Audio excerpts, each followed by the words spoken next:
para a gente não delongar aí mais.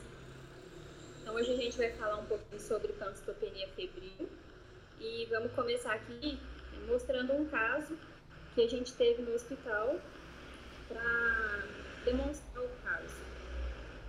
Bom, identificação: WIN, 11 anos, proveniente de Nepomuceno, deu entrada na Santa Casa no dia 12 de setembro de 2021. A queixa principal era febre. A mãe referia a apresentação de febre.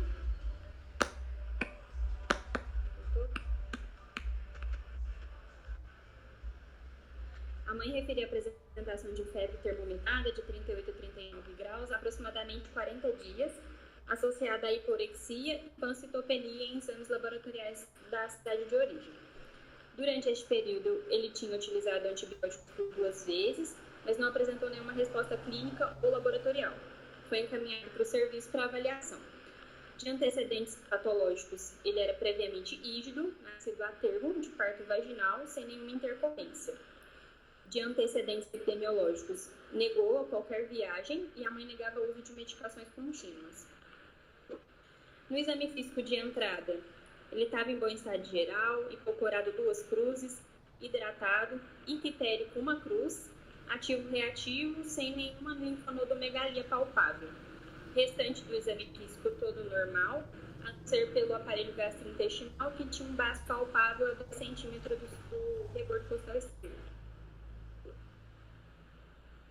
Então, nossa conduta foi a internação hospitalar para investigação e a gente solicitou alguns exames laboratoriais de entrada. Foram hemograma, função renal, função hepática, DHL e ferritina, exame de imagem, tinha TC de tórax e abdômen que vieram sem alterações, e um mielograma. Esses foram os exames de admissão, onde a gente consegue ver que no hemograma ele tinha uma pancitopenia, né? Tinha uma hemoglobina baixa, uns leucócitos baixos e a plaqueta também estava mais baixa. Tinha uma ferritina mais alterada, mais elevada, de 982, e um DHL também elevado. O restante dos exames estavam normais. O resultado de mielograma dele veio negativo para neoplasia, imunofenotipagem também negativa. E aí que começou a nossa interrogação para as hipóteses diagnósticas para esse menino.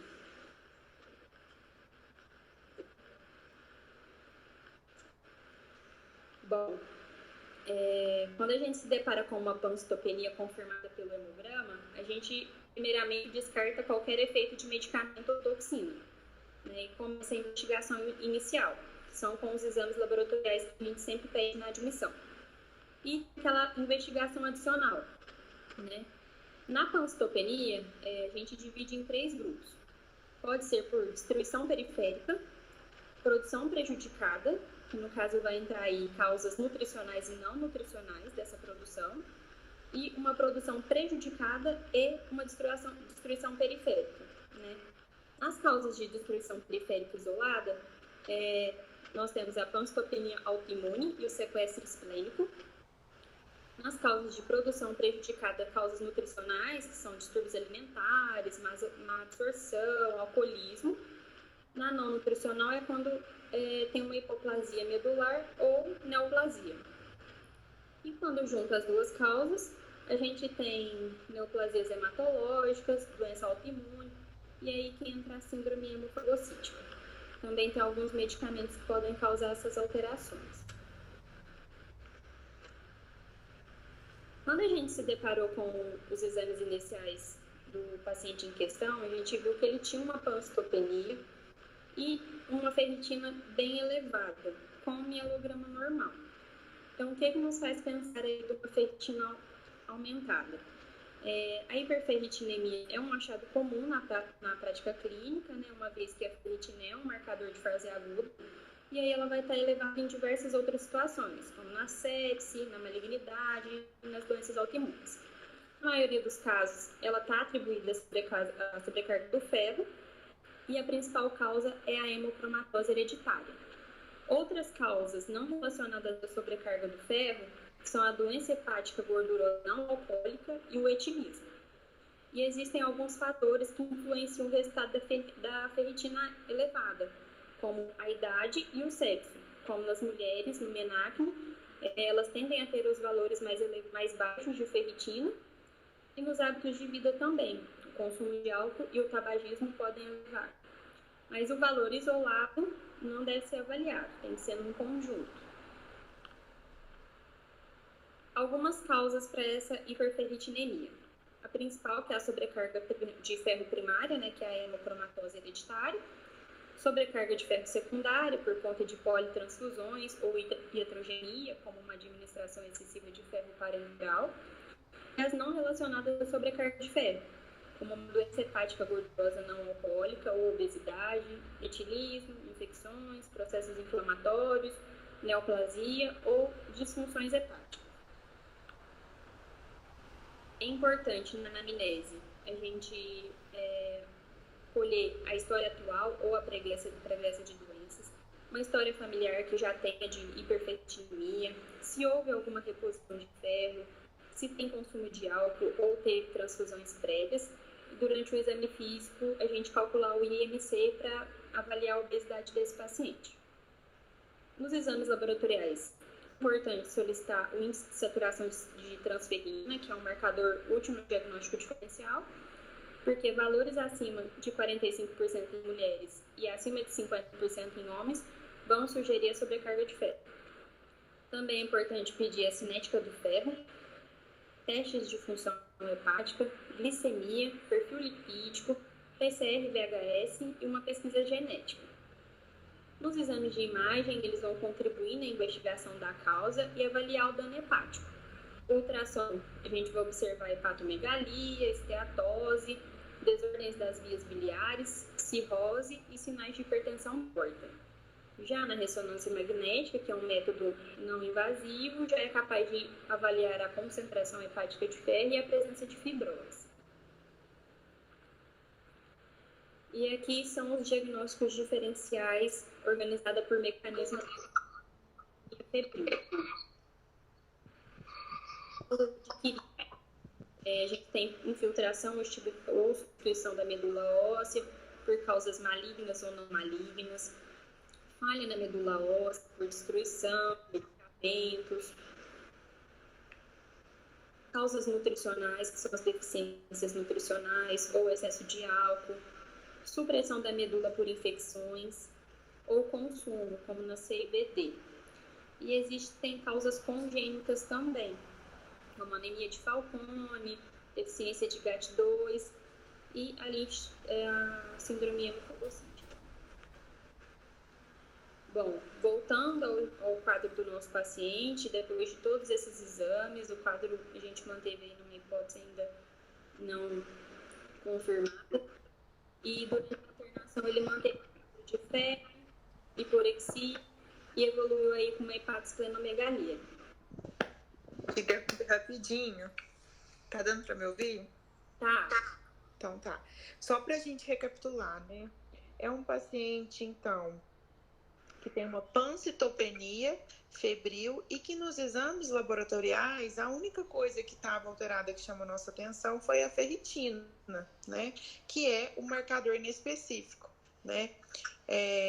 Só pra gente pensar, né? No caso desse paciente especificamente, a gente abriria um leque de possibilidades, né? O nosso diagnóstico diferencial, a gente abriria um grande leque de possibilidades, né? Então, das causas infecciosas, na grande maioria das vezes, as pancitopenias febris são de causas infecciosas, né? E a gente sabe que a ferritina poderia estar aumentada, inclusive, nas causas infecciosas, né? Se fosse uma sepse, né? Então, na grande maioria das vezes, é uma causa infecciosa. Na minoria das vezes, são quadros reumáticos, quadros oncológicos, né? Assim, medicamentoso. Então, a gente tem que usar todos os artifícios que a gente tem para a gente conseguir determinar uma causa e conseguir sair do diagnóstico diferencial e chegar no nosso diagnóstico final, né? Então, um paciente que estava mantendo febre há 40 dias, com hepatosplenomegalia, um pouco ictérico, e nos exames laboratoriais, uma pancitopenia com aumento de bilirrubinas, e que manteve esse quadro durante toda a internação, e seja terminou de colocar os exames e vai colocar agora, né? Isso, os próximos exames. Porque que a gente ampliou, né?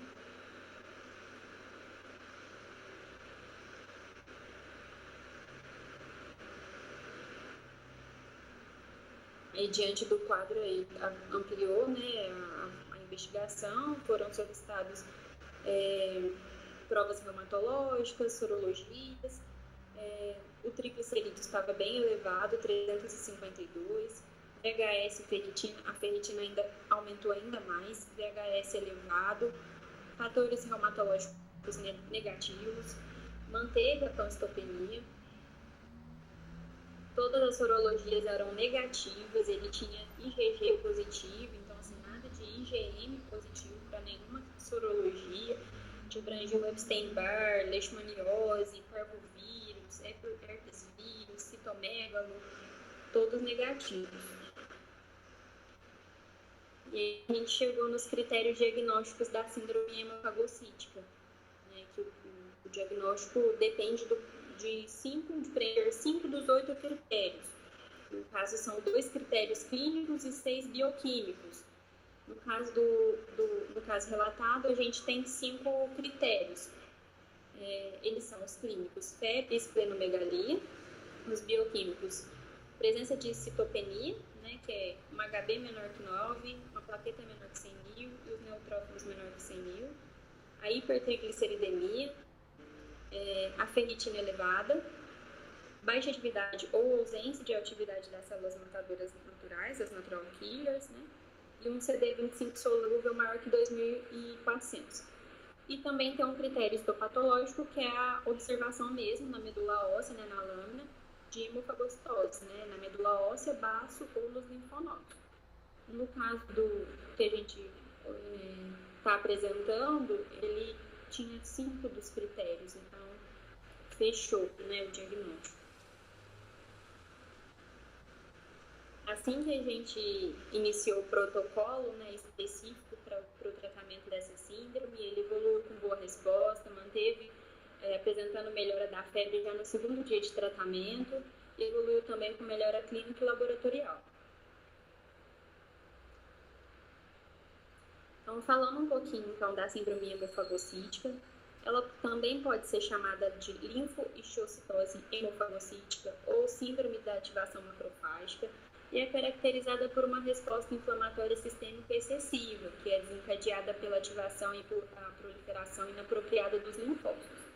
Esses linfócitos vão ativar os macrófagos e os estiócitos, que eles vão passar a fagocitar células do próprio organismo, né, principalmente na parte hematológica. A imagem mostra um aspirado da medula óssea, mostrando macrófagos fagocitando células, né, os eritrócitos. Só a título de curiosidade. A fisiopatologia ainda é pouco clara, né? O primeiro estudo genético foi em 1990 e aí descobriu uma mutação da perfurina em alguns pacientes afetados.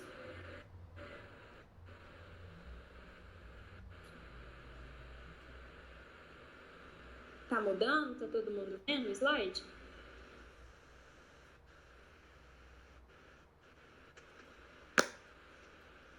Eu tô, pra mim tá mudando.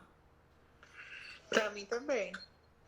Tem uma ausência de regulação dos linfócitos e macrófagos ativados, acontecendo uma grande secreção de citocinas, levando à lesão tecidual. Alguns fatores precipitantes, então, né, são infecções por vírus, né, o Epstein-Barr, outros herpes vírus, parvovírus, hepatite, bactérias, fungos, parasitas, doenças reumatológicas, linfoproliferativas e autoimunes. A incidência é de 0,12 casos por 100 mil crianças no ano, né, na forma primária, e 1 em cada 3 mil crianças internadas podem desenvolver essa síndrome. Ela ocorre predominantemente na faixa etária pediátrica. Então, o que acontece? Um desencadeante pode ser infeccioso, oncológico, reumatológico, metabólico, ou até mesmo um defeito genético, vai causar uma proliferação celular descontrolada, uma ativação incontrolável de linfócitos, vão levar a um estímulo e proliferação clonal, ativando as células natural killer, grande produção de citocinas, ativando fator de necrose tumoral, interferon, interleucinas, levando à ativação macrofágica, né, liberando ainda mais citocinas, causando uma CIVD e o quadro clínico da síndrome hemofagocítica. Esse ciclo é vicioso, né, então a gente chama isso de uma tempestade de citocina.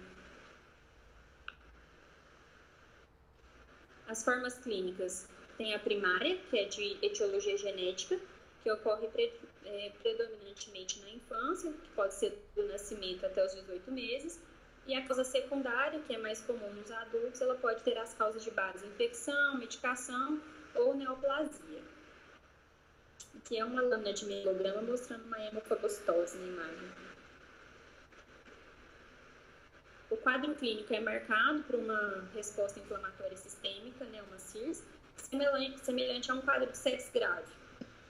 Quando a gente deve pensar na possibilidade dessa síndrome? Quando tem acometimento neurológico, alterações da função hepática, uma CIVD, hepatosplenomegalia e as citopenias com uma ferritina muito elevada. A principal ferramenta para o diagnóstico é a biópsia da medula óssea, né, onde a gente vai conseguir ver a hemofagocitose, que é um macrófago fagocitando hemácia, leucócito ou plaqueta. O quadro clínico é bem amplo, né? Tem febre, na maioria das vezes é prolongada, de origem determinada.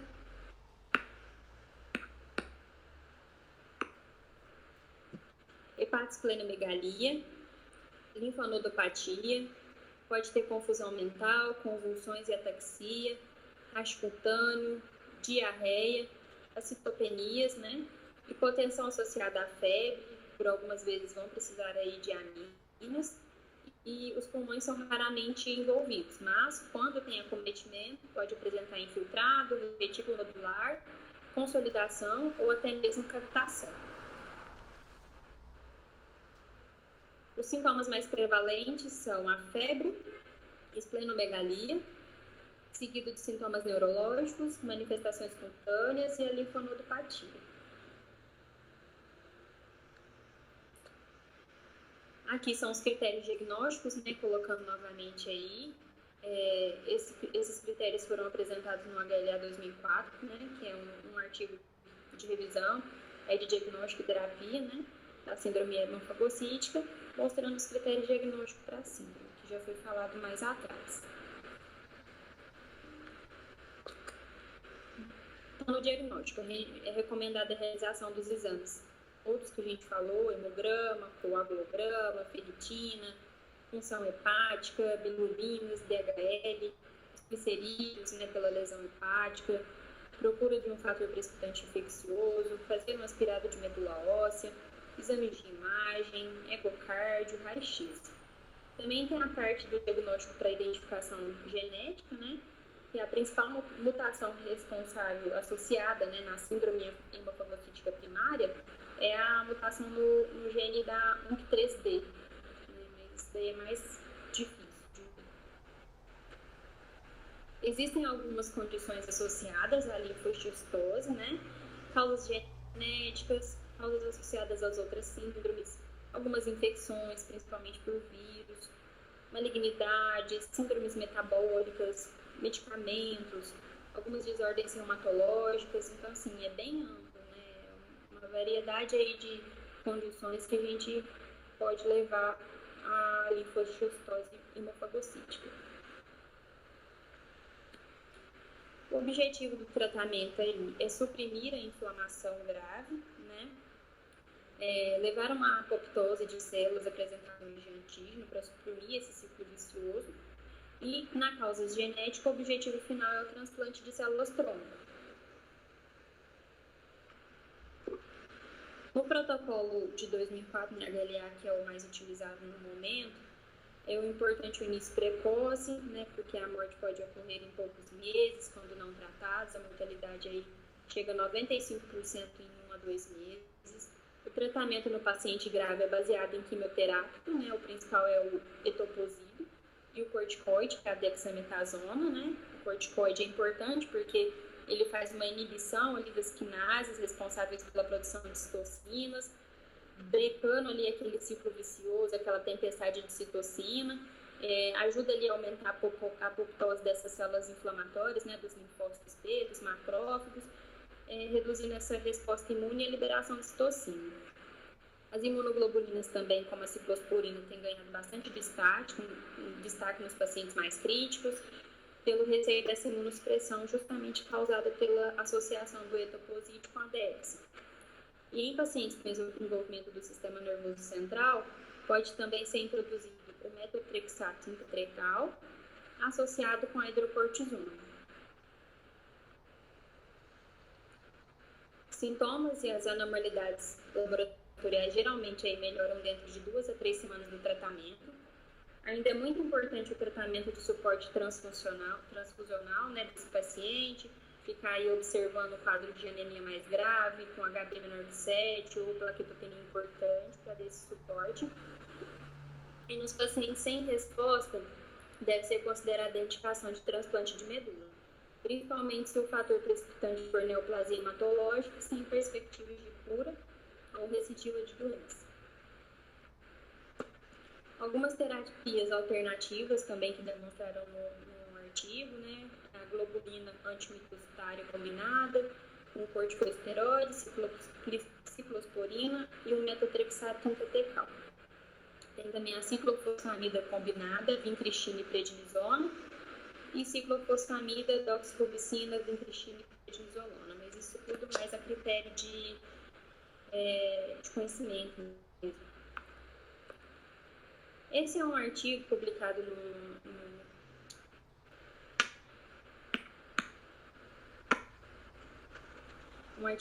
publicado pela Universidade do Hospital de Medicina Intensiva da França, em 2016, que usaram a ferritina para identificação de pacientes críticos, já com síndrome hemofagocítica, né? Esse estudo, ele objetivou relatar os prognósticos, os fatores prognósticos, né, em pacientes com síndrome hemofagocítica internados no hospital, e o principal desfecho avaliado foi a mortalidade. Então, num período de 12 anos, foram identificados 106 casos. Destes, 85% fizeram uso de aminas, 78% necessitaram de ventilação mecânica, 43% faleceram, sendo o principal desencadeador as infecções por gram-negativos e neoplasias, As neoplasias ocorreram em 9% e as doenças autoimunes em 6%. Bom, era isso que eu tinha para apresentar. Agora deixo à vontade a doutora Cíntia.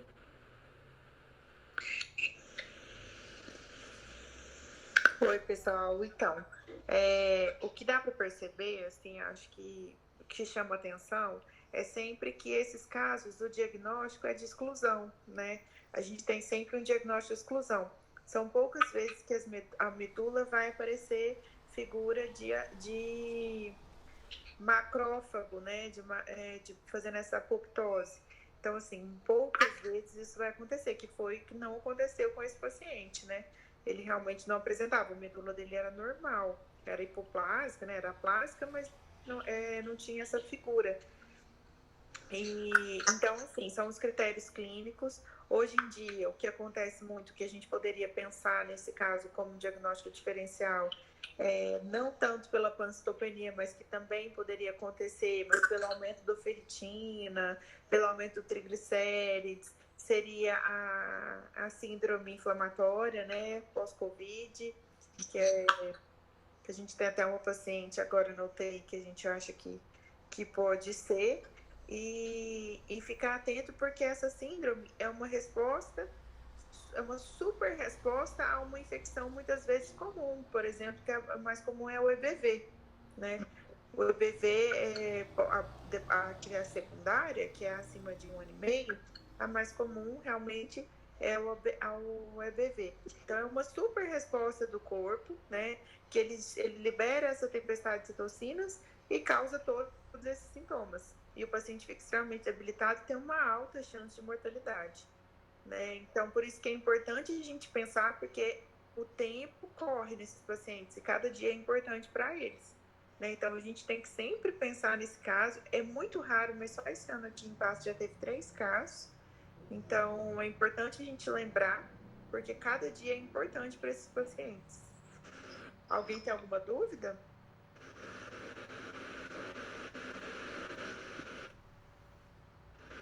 Parabéns pela aula, viu? Ficou ótimo. Obrigada. Eu também adorei. Pri, eu adorei mesmo. Achei uma aula, para mim, que assim, tem mais dificuldade, às vezes, para esse tipo de diagnóstico. A Cíntia falou, geralmente é um diagnóstico de exclusão. Para mim, foi muito elucidativa a aula. Achei que foi muito boa. Muito boa, está de parabéns. Obrigada. Ficou muito boa, Pri, arrasou. Obrigada. Ô, Pri, põe a aula pra gente lá no nosso grupinho lá. Mando sim, pode deixar. Perfeito. Arrasou. Obrigada, viu, Pri? Obrigada, Cíntia. Muito obrigada, viu? Obrigada a vocês, gente. Obrigada, Pri, Muito pela legal. aula. Foi ótimo. Parabéns. Um beijo, gente. Tchau, tchau.